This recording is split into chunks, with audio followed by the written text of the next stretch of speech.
Okay, there was some technical glitch and we couldn't hear Kamini ma'am, or there was some issue with the audio. So we'll just wait and see if this time we are able to connect well. Okay. Yeah, now I think we are good. Am I Hello. audible, ma'am? Yeah, ma'am. Am I audible to Yes. you? Yeah, Yes, I now we can hear got you, connected. Harish. Yeah, perfect, Yeah. perfect. I Yeah. think, yeah, there would be some technical glitch, I believe, which since many of us Right. are using Instagram and, it might have taken Right. a couple of seconds to buffer. So, ma'am, we will just Sure. wait for a couple of minutes. I can see Sure. people are joining live Right. and, uh, yeah, so we'll just wait and I'll just go through the questions again. Sure. Sure.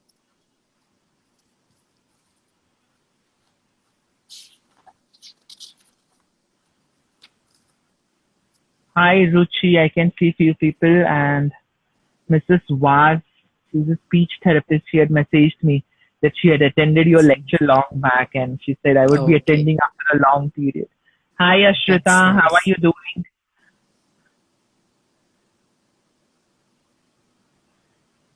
Hi, Nutan.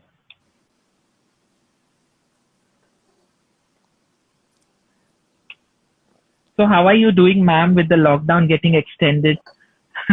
It's been almost 1.5 months now. Yes, but I think I'm fine because Good, most of good. my consultations are online. On, right, right. So that work continues. Of course, I miss seeing my students face Correct, to correct, face. correct. But other than that, I think it's been good overall, Harish. That's very good. That's very good. So I think let's get started slowly. I can Sure. see the numbers going up. So good evening, guys. This is Dr. Harish Bidige, and I hope you all are doing safe and sound. Just to have a quick recap, we started with this live series with the experts last month, and we managed to conduct 22 live sessions with over 17 professionals. And this initiative was taken as a part of extending our support to parents with special needs to address this, problems related to their children and how difficult the lockdown has been. And I thank all the professionals who were a part of that live series and extended their valuable advice and time. And on the other side, we got a lot of positive feedbacks and from the parents, and it was very encouraging. And considering all that, we took a decision that we would continue the live series in future as well, and continue to support our parents. And to start with our fresh series from today, we have Kamini ma'am joining us again for second time, and she's going to address about behavioral problems and how do we handle through idea interventions. Kamini ma'am is a director and founder of Sai Connections based in Mumbai. She is a director and she supervises the training for IDEA in India and Dubai as well. So thank you, Kamini ma'am, for being a part of this live series once again. Thank you so much, Harish. It's really a pleasure to be here, and thank you for your kind introduction. Thank you, ma'am.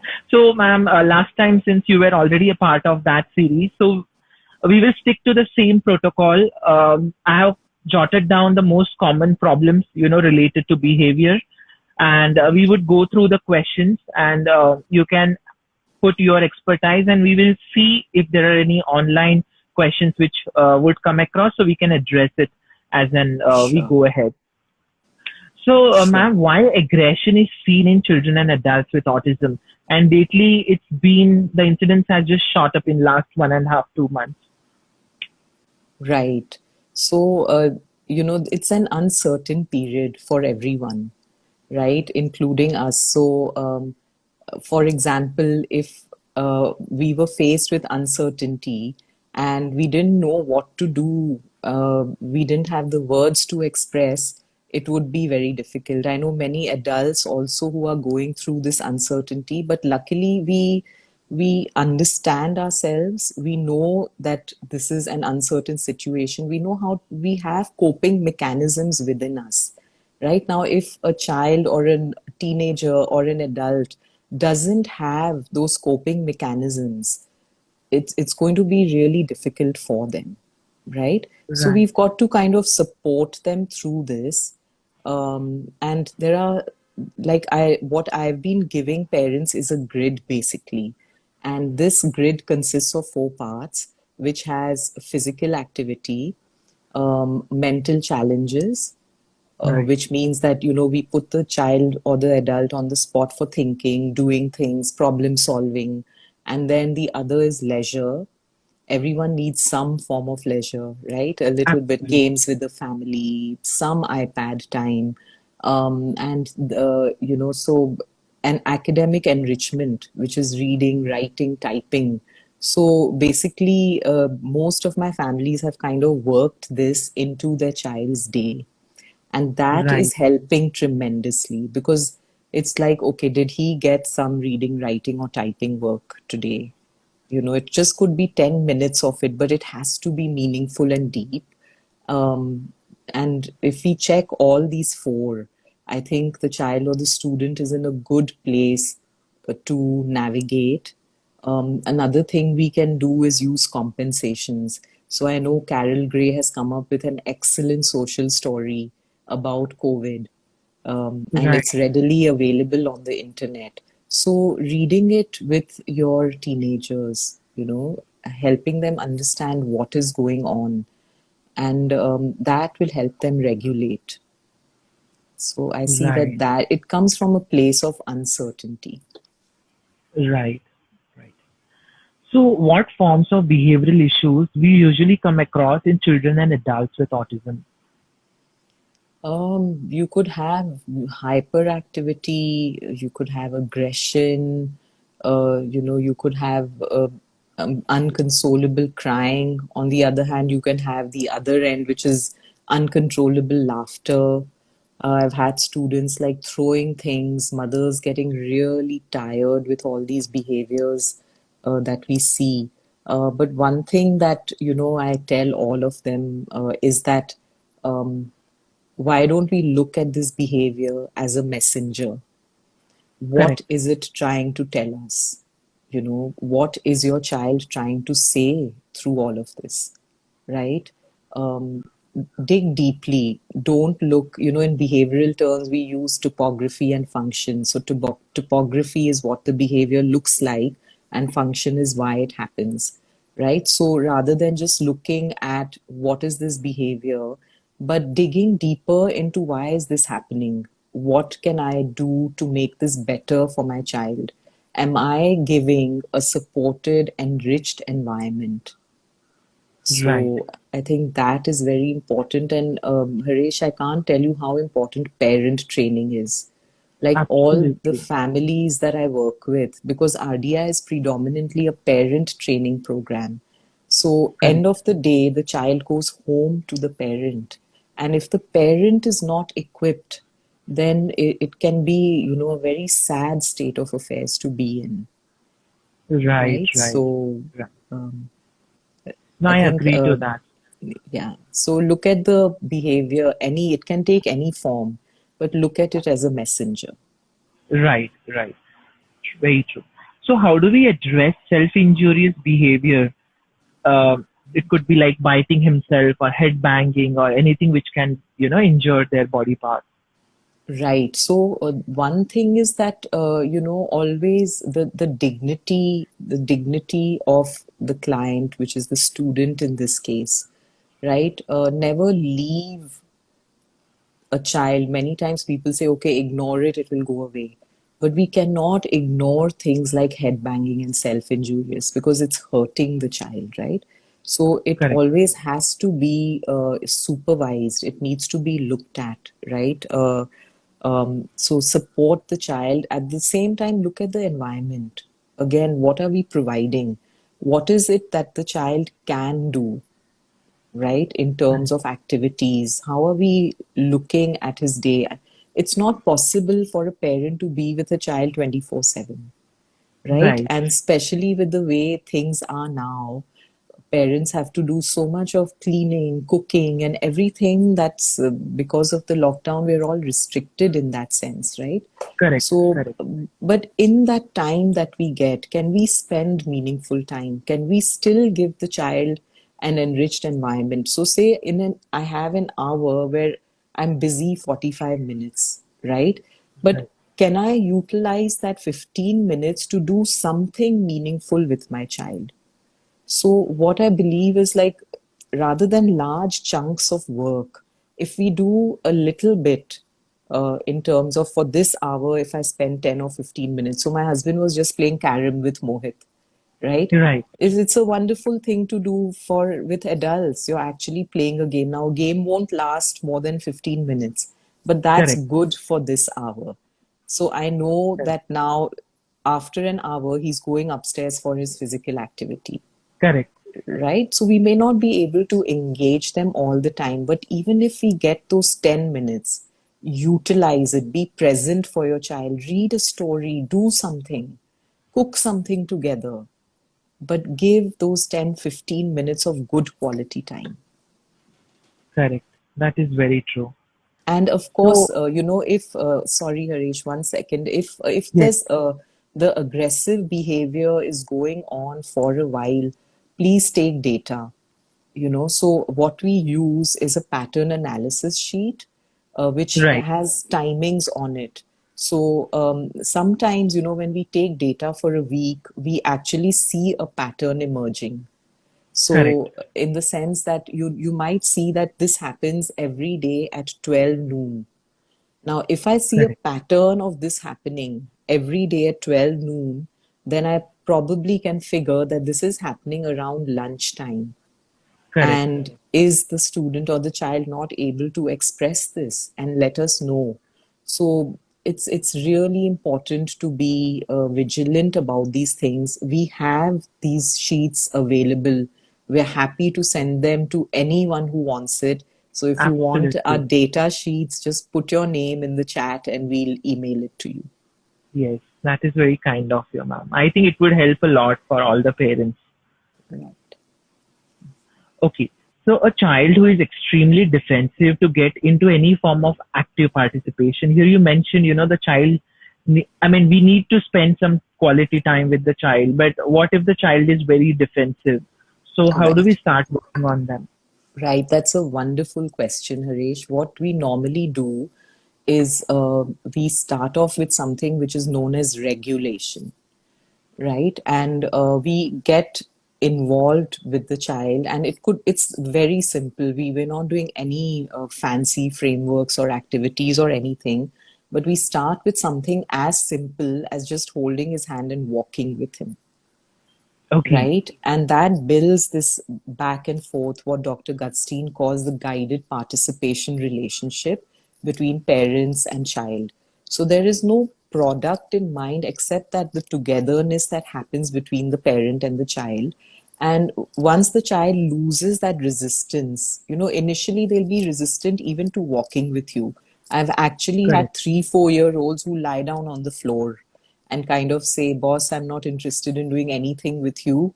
I don't want to have anything to do with you. So that's the point where we gently hold their hands and just, it's a firm grip, but it's not a pulling grip.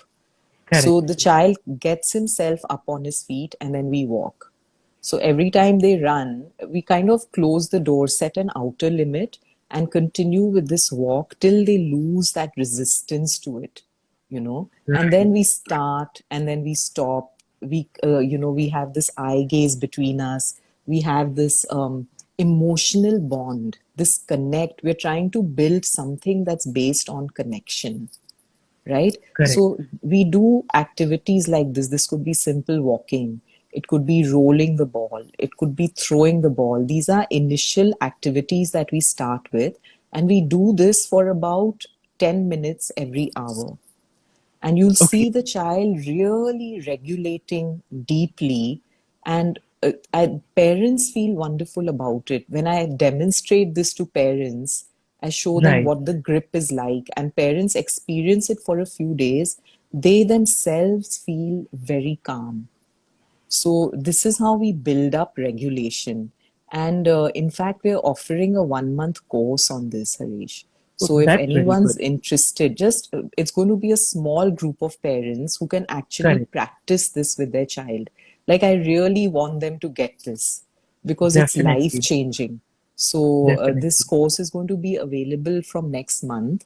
So if anyone wants to kind of join this or needs information, again, please put your email down and we'll reach out. Definitely, definitely. So, ma'am, now I think the conversation is going in a very nice flow. You mentioned the child learns to regulate, once that guided participation comes into play and once they open up. So, stimming also is a part of regulation, is what we come across. So, what Right. according to you is stimming, and how do we address in RDI way? Right. So stimming is self-stimulatory behavior. That's the whole term for it. And uh, I think people with autism use this self-stimulatory behavior to actually regulate themselves. Correct. Right. So I used to early on, before I started RDI, Mohit used to have this one funny, unique jump that he used to do. I'm sure you Okay. can picture this. A lot of children Yes. do it. It's a little jump that they do. And then there was this stimming movement with his hands. Right. Um, and I now on looking back, I realize that's what he was doing to kind of calm himself down. But as we started regulatory activities through RDI, these went down. So, Correct. and there are some things which you cannot take away from somebody. Like for Correct. example, I've seen Mohit and I've seen a lot of my adult students. Like when they're listening to music, they rock back and forth.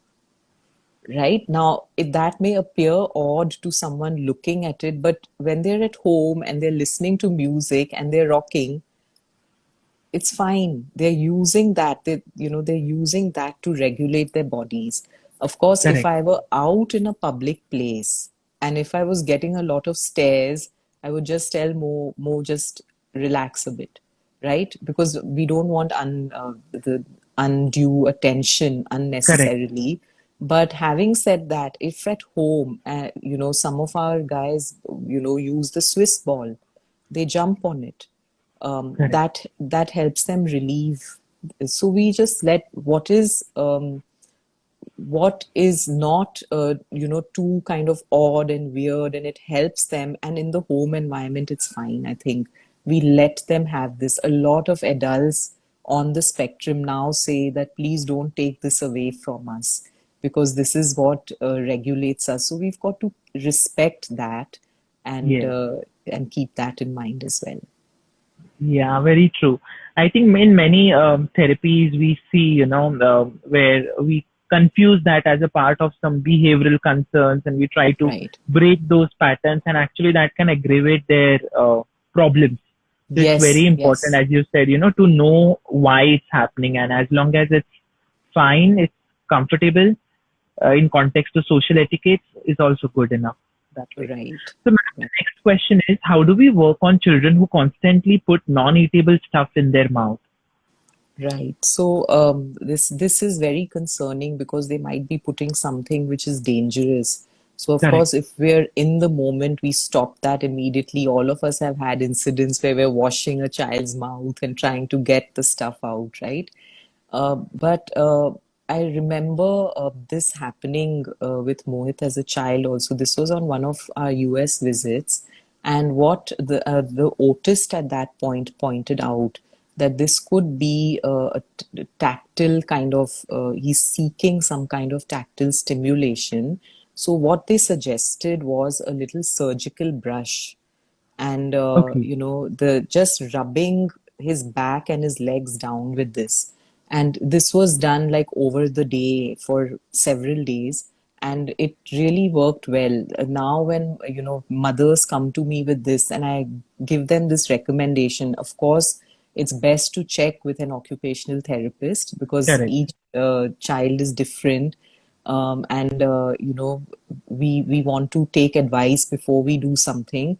But I feel one reason it's related to some sort of tactile kind of craving.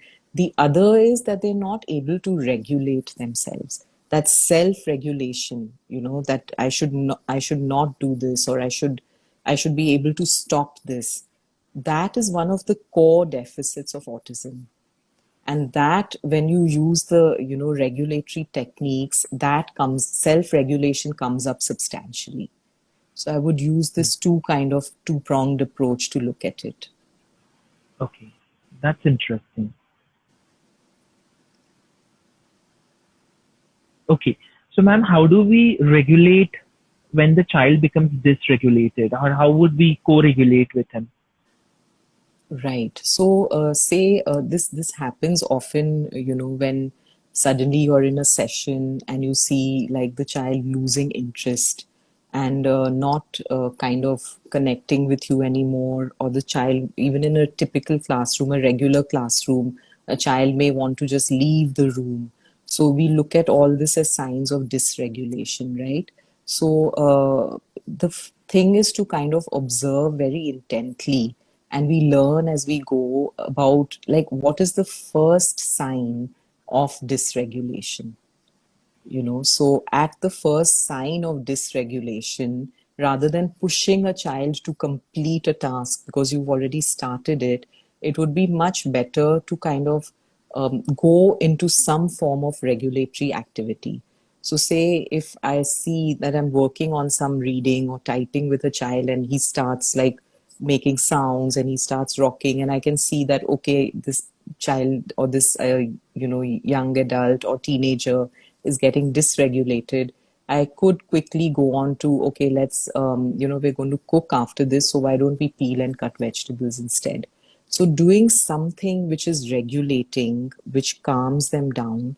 And then when you finish with that, and you will see in their body language that there is a kind of regulation setting in, then we Right. go on, we can always come back to what we were doing. Right? In Correct. classrooms, I tell shadow teachers and aides that when I had this student who would kind of reach a point where she would hit other students. So we actually looked at the hierarchy of behaviors, and we looked at where is this starting. And at the start point, she would start stacking books together, and, she'd start that mild rocking. The shadow teacher would take her for a walk outside or play a quick Right. ball game with her and then bring her back into the classroom. So it's like regulate, come back to the main task. Regulate, come back to the main task. Like this, when you're regulating, you're actually making the child or the individual very, ready for learning so that you can continue Correct. and have a meaningful session. Correct. Correct. I can see an online question by Rajesha. The question is what to do apart from a social story if the child is sensitive to criticism, or to make him or her understand that it is okay not to win. Right. So this is a beautiful question, and actually one of my families is actually undergoing this at this point of time. So I've actually had a conversation about this. But what we do is when we kind of engage in a family kind of activity, a family play.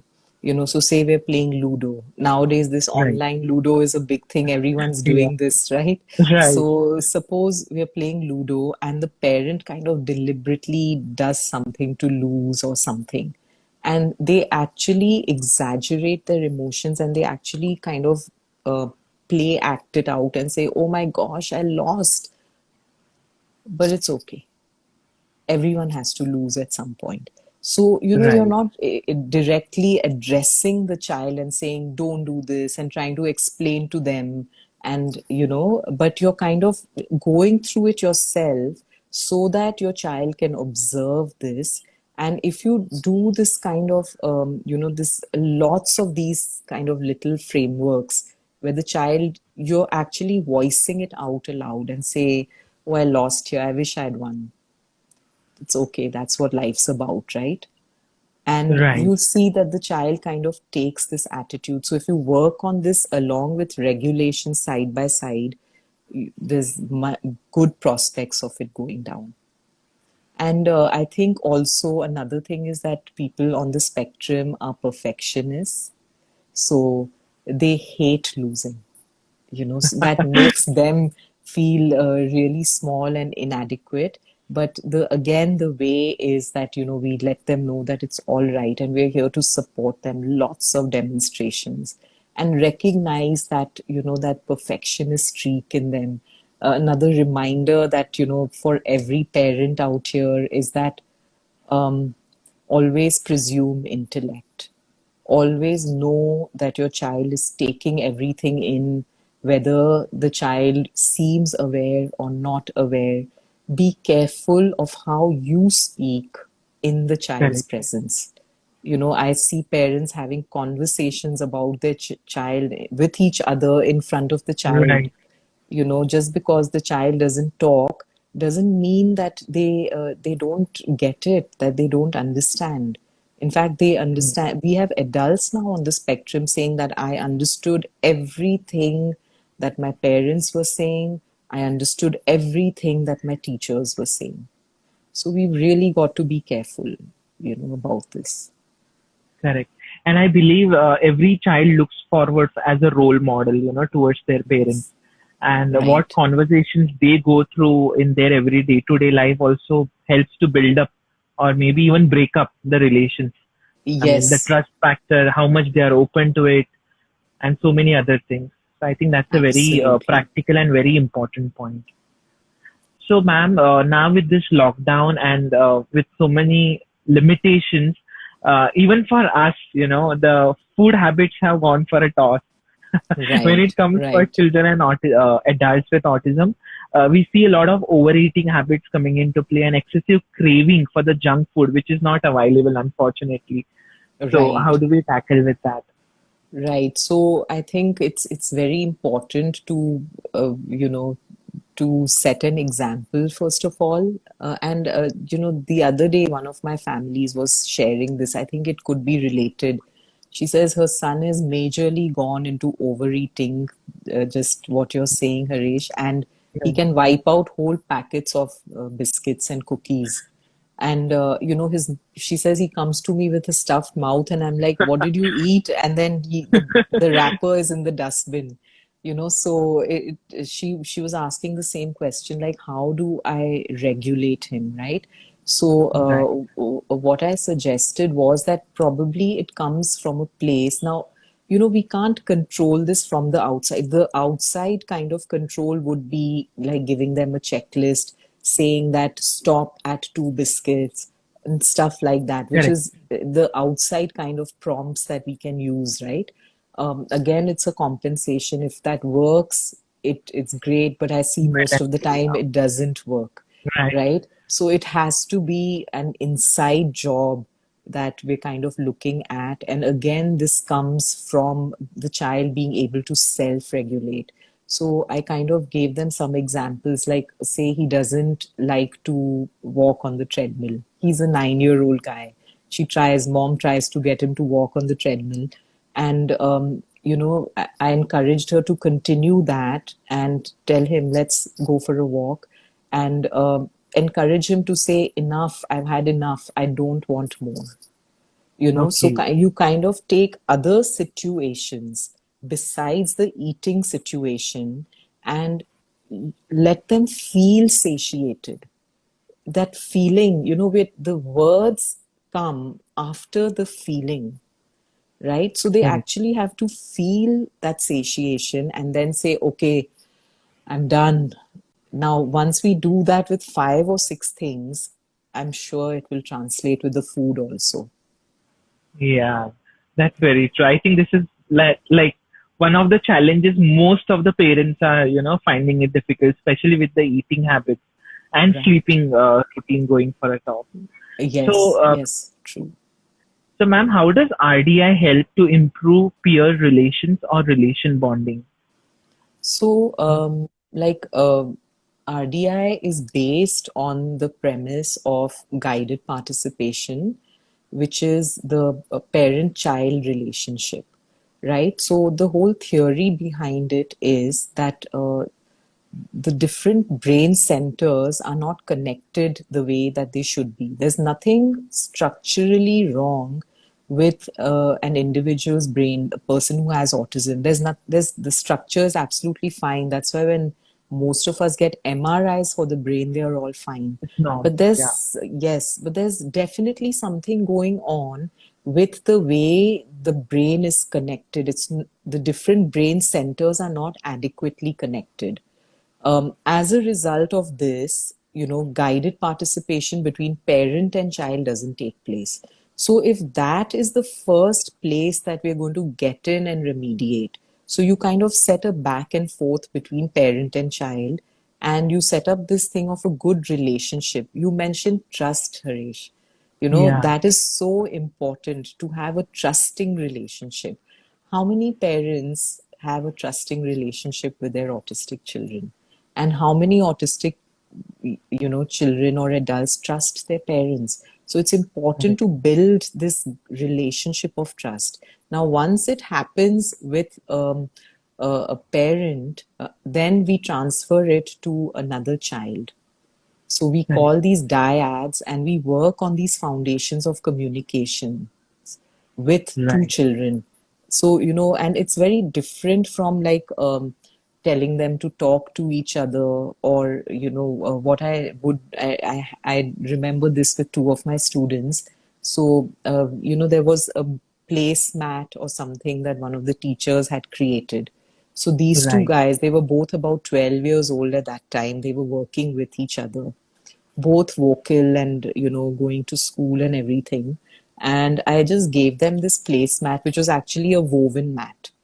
And I said, here's this mat and here are some materials, why don't you figure out how this is made and try to make one yourself? So the Right. emphasis was on the thinking, right? They had to Correct. think, they had to problem solve. And these two guys, they went back and forth for 20 minutes and, trying to figure out how they did it. Now, at the end of it, they came up with something similar, but quite different. And that's fine. The thing is that they've problem solved, they've talked to each other, and I was behaving as if I'm non existent. So you guys solve your problems and work on this yourself, right? So when Right. they did this, you kind of build a back and forth, but it has to start with a parent first. The Correct. parent and child guided participation, which goes on to a couple of other students, friends. That's how you take it ahead. You're actually building this communication highway in the brain, which can then which enables them to have a relationship with others as well. That's that's true. Because even in our clinical practice, we come across with children who are very introvert, very shy, very defensive, and we do realize, most of their behavior is very intentional.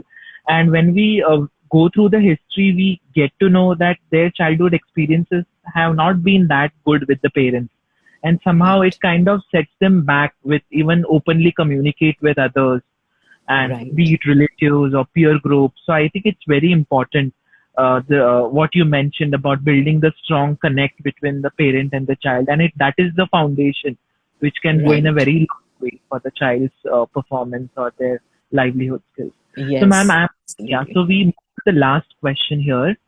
Sure. So, what is multiple intelligence? How is it tapped through IDI when it comes to dealing with autism?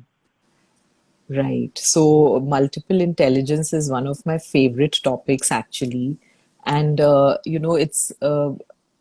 it was this theory of multiple intelligences came from Dr. Howard Gardner, a very well-known psychologist, and he talked about how every human being learns differently. Correct.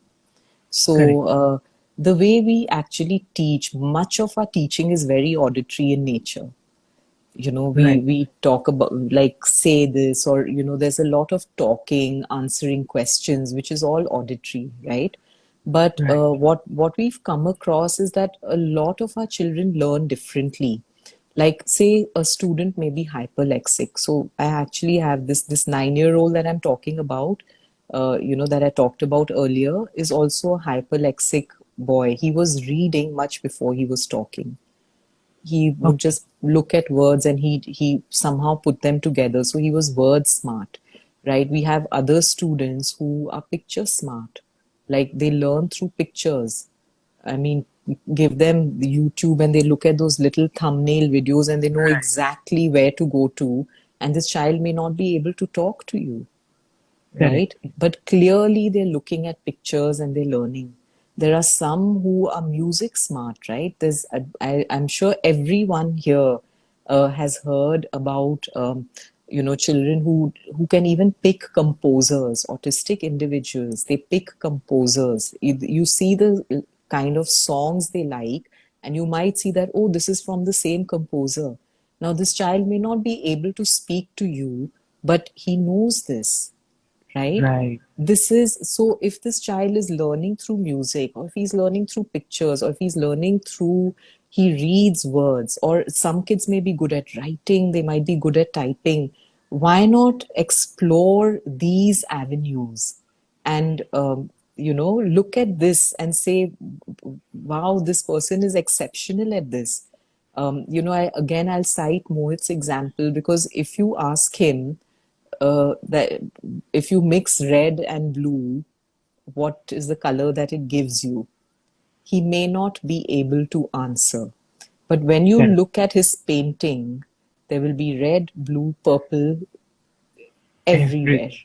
So, how does he do this? How does he visualize this? He's not able to tell us. But there is this other kind of intelligence which is working.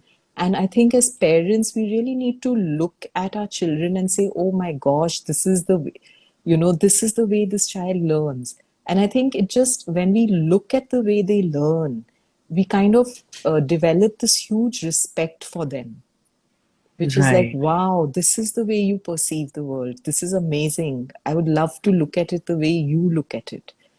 So there's a lot of respect that develops. So rather than, going after grades, and I mean, I understand a parent's heart as well, being a parent myself, that how much they strive, how they work hard at their child's education, and what all they do to get a child through school. But Correct. if it's causing pain to both of them, then it's always advisable to look at, okay, how exactly is my child learning, and to maximize that. There are many young men and women now who are using the letterboard. They use rapid prompt, they use typing to communicate, Yes. and that's absolutely fine, as long as they have a way to communicate. Um, And so for that, we need to look at multiple intelligences.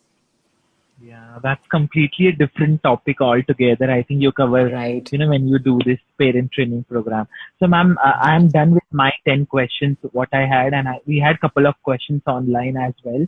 But I would request Sure. you to, conclude the session. If you can just brief about RDI, and if there are any parents, how do they connect with you? Right. So, yes, RDI is basically a parent training where we empower parents to work with their own child. And because of the way the child's brain is wired, there's lack of neural connectivity, which results in lack of guided participation.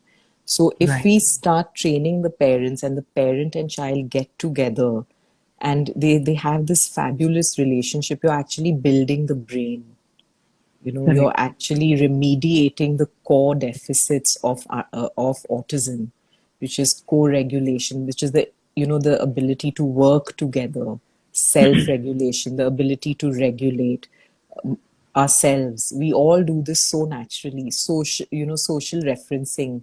Say, for example, that you're at an airport. This is what I do. If I'm in at a different airport, and the sign language and everything it's a different language that I don't understand, what would you and I do? We look around us and say, okay, the group is going there, I follow, right? Correct. So we're kind of referencing, we're monitoring.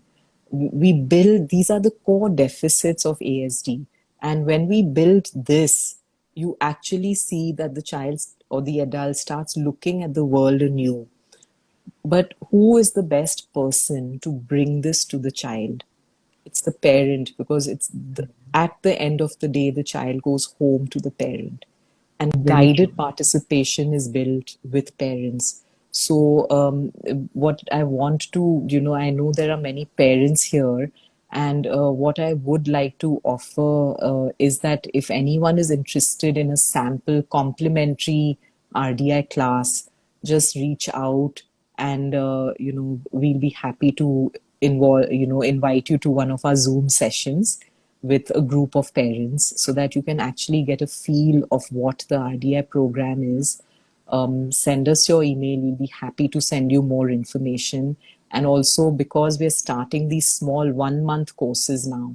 So the first Right. one that I'm starting is regulation. that would be a lovely way to get into the RDI program. Yeah, very true. And I would still recommend, I'm sure many parents got an overview of what ma'am said. But on a personal front, I also feel IDI program is like the backbone or the foundation of any therapy you would want to combine it with. It's only going to progress very fast because this becomes like a missing puzzle or the bridge which can connect so many other add-on therapies, which can actually help your child to flourish even better. So all the parents, thank you so much for being live here, and thank you, Kamini ma'am, for your time and your experience. And it was again very practical, very insightful. And I'll definitely share all the details so parents can get in touch with you all. And I'm sure it will help them in a very long way. Thank you so much. So much. Thank you, Harish. You've been such an excellent host, and I loved all the questions. So thank you. Thank you for giving me this opportunity. Thank you, ma'am. Till we conclude and we meet again for the next live session as we go ahead. Thank you so much. Stay safe, stay good. Thank you. Thanks. Bye, everyone.